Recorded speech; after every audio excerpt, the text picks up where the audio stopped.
आउ किछि समय पर देखिए ये 5 लाख रु 7 लाख लोक समागम हम। बहुत सुंदर व्यवस्था, बहुत सुरुखुरु चली लोकों दर्शन। जय श्री राम, ओम नमः शिवाय। सर्वप्रथमे ओडिशार तथा भारतवर्षर समस्त सनातनी हिंदू भाई भौणी तथा गुरुजन मानू आज ये पवित्र महाशिवरात्रि तथा जागर पर्व अवसर रे अनेक अनेक शुभेच्छा और अभिनंदन।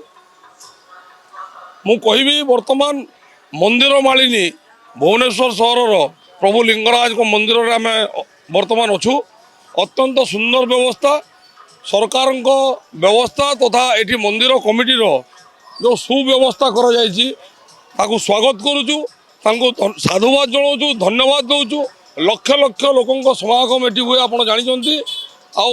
आउ किछि समय पर देखिए ये 5 लाख रु 7 लाख लोकों समागम हम।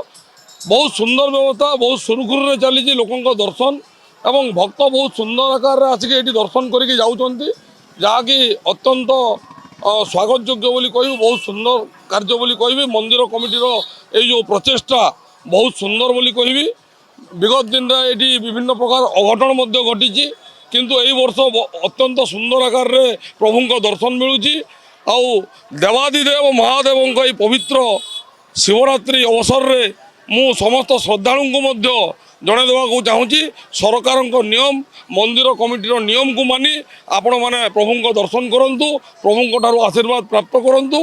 अत्यंत सुंदर भाव में आज ये दर्शन कार्यक्रम चली। तापर आउ गोटे बढ़िया जिन मुझे कहवाक चाहूँगी, एटिका आज जो सांस्कृतिक कार्यक्रम रखा जाइए ताकू मु प्रशंसा न करी रहीपरि ना, कारण आपड़ जानी सुदूर बॉम्बे रु 8 ରୁ 10 जन नामी कलाकार आज आसिक ये उपस्थित होती। नितिन मुकेश को भाया कलाकार आसुँच, अनुराधा पढ़वाल को भाया कलाकार आसुँच, अमिताभ बच्चन को जी डुप्लिकेट जूनियर अमिताभ बच्चन तांकर मध्य आज आसबार कार्यक्रम रही। बहुत सुंदर व्यवस्था होती एवं यही सुंदर व्यवस्था पुणी थे मंदिर कमिटी को साधुवाद जनाऊँगी। राज्य सरकार को जो प्रचेषा थिला बारंबार प्रस्तुति बैठक करी यही जो महाशिवरात्रि पर्व लिंगराज मंदिर अनुष्ठित होती, जो राज्य सरकार बारंबार ताकू प्रस्तुति बैठक करी मंदिर कमिटी प्रस्तुति बैठक करी जो सुंदर व्यवस्था कर साधुवाद और धन्यवाद दूची। ओम नमः शिवाय, हर हर महादेव, जय महाकाल। आम भिडियोटी भल लगा तेब आम चैनल को लाइक, शेयर और सब्सक्राइब करने को जमा भी भूलु नहीं।